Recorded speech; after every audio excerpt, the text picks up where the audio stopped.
Bapak, Ibu, Saudara-saudari, rekan-rekan muda dan anak-anak yang dikasihi Tuhan, dalam banyak kesempatan saya sering berjumpa dengan umat dan kemudian banyak umat yang bertanya, Romo, kalau buat tanda salib itu yang benar bagaimana? Karena kita tahu ya, ada yang buat tanda salib itu ya kayak buat tanda apa begitu ya, begini aja. Nah, ada yang jelas sampai menyentuh dan pelan-pelan, ada yang sambil lewat dan lain sebagainya. Itu yang benar bagaimana, Romo? Lalu dalam jawaban yang saya berikan, saya mengatakan bahwa setiap orang mempunyai pengalaman yang berbeda. Dan rasa-rasanya setiap orang yang menjawab dengan iman, dengan penghayatannya masing-masing, tidak ada yang salah. Sejauh bahwa setiap orang sadar membuat tanda salib itu dengan sebuah kesadaran, dengan sebuah pemahaman, dan dengan sebuah iman yang diungkapkan dalam tanda itu. Sama seperti seorang atlet itu kan membuat tanda salib itu dengan penuh keyakinan. Kalau dulu petinju buat tanda salib itu ya benar-benar agar dilindungi dan diberi kekuatan. Mau mulai atau selesai. Pemain bulu tangkis juga membuat tanda salib sebelum dan sesudah. Karena percaya bahwa dalam doa, dalam tanda salib yang dia ungkapkan, yang dia buat, dia menyatukan seluruh usaha terbaiknya untuk menang ataupun apapun yang akan diterima bersama dengan Tuhan. Tetapi saya menjawab juga bahwa tanda salib itu yang normalnya, yang wajarnya biasanya dibuat di dahi, lalu kemudian di antara dada dan pusar, lalu kemudian baru di bahu kanan dan bahu kiri. Itu yang wajarnya. Yang tadi itu yang kalau orang sambil lari mungkin begini aja gitu ya, nggak kelihatan gitu. Atau mungkin kita juga sering buat seperti itu. Kalau memang itu dibuat hanya spontan, kita koreksi.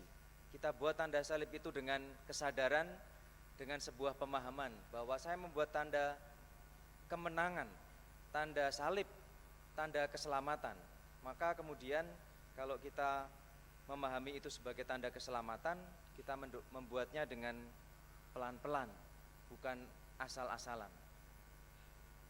Kadang-kadang kalau saya dulu pernah lewat di sekitar rel itu, ada rumah makan kecil, kedai-kedai kecil, lagi sepedaan atau olahraga sendiri, lihat ada mahasiswa-mahasiswa yang sendirian atau dengan yang lain, dia berani membuat tanda salib. Buat saya sebuah hal yang sederhana tetapi bermakna. Dia di antara teman-temannya yang bukan Katolik berani ketika mau makan buat tanda salib. Itu membuat sebuah kesaksian juga bahwa dia mau mengimani dan menunjukkan bahwa saya orang Katolik, berdoa dengan cara-cara Katolik. Saudara-saudari yang terkasih, tanda salib yang adalah tanda keselamatan dalam kacamata bacaan Injil hari ini bagi saya adalah juga tanda kasih. Bukan hanya tanda keselamatan, bukan hanya tanda salib saja, tapi juga tanda kasih. Karena apa? Karena kita semua percaya bahwa melalui salib itu kita diselamatkan. Melalui salib itu Allah mengasihi kita dengan sehabis-habisnya, setotal-totalnya, semaksimal yang Tuhan bisa lakukan, yaitu memberikan nyawa, memberikan putranya untuk keselamatan kita. Maka kalau kita mengungkapkan tanda salib itu pun, kita juga mau mengungkapkan dengan sepenuh hati. Dari tanda salib itu kita juga mau menunjukkan apa yang tadi kita dengar dalam Injil. Dengan menunjuk pada dahi, kita mau mengasihi Tuhan dan sesama dengan seluruh akal budi kita, dengan seluruh pengertian kita. Ketika kita menunjuk pada dada atau antara dada dan pusar, kita mau menunjukkan, mau mengungkapkan bahwa kita mau mengasihi Tuhan dan sesama dengan seluruh hati dan jiwa kita. Dan ketika kita sudah membuat itu, lalu kita menyentuh bahu kanan dan kiri, kita mau mengasihi Tuhan dan sesama dengan seluruh diri kita, dengan seluruh perbuatan kita.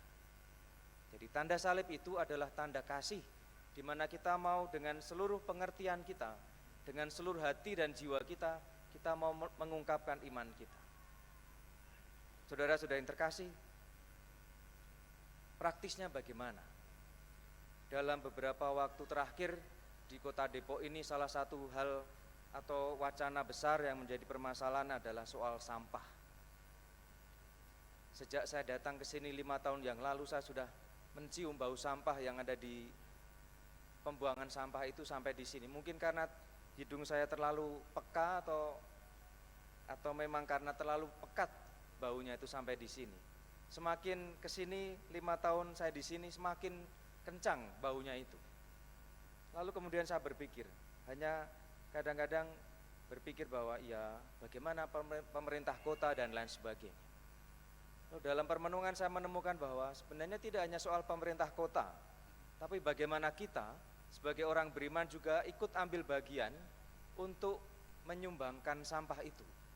Bagaimana kita ternyata juga menyumbangkan sampah itu ketika kita sebenarnya di gereja ini sudah mempunyai banyak program.